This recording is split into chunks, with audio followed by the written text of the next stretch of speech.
ఆధిక్యత కానివ్వండి, పేరు కానివ్వండి, ప్రఖ్యాత కానివ్వండి, ఇవన్నీ చాలా కొద్ది సమయమే. పేరు ప్రఖ్యాత అయితే ఒక 10 ఏళ్ళు 20 ఏళ్ళు ఉంటుందేమో.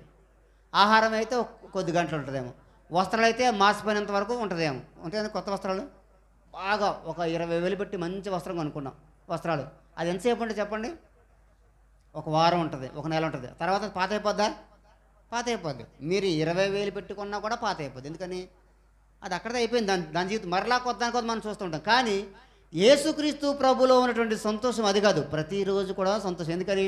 ఆయన సంతోషము వస్త్రాలతో వచ్చేది కాదు, ఆహారంతో వచ్చేది కాదు, సంపన్నతో వచ్చేది కాదు, లేకపోతే గృహాలతో వచ్చేది కాదు, ఆధిక్యత వచ్చేది కాదు, పేరు ప్రఖ్యాతతో వచ్చేది కాదు. కానీ ఆయన ఇచ్చే సంతోషము మనము పాపం నుంచి విడుదల చేయబడి మోక్షానికి చేరతాము అనేటువంటి విశ్వాసం ద్వారా వచ్చేటువంటి సంతోషము. కాబట్టి ఈ సంతోషము ఇప్పుడు ఎప్పుడు మరి ఎప్పుడు కూడా నిలుస్తూనే ఉంటుంది.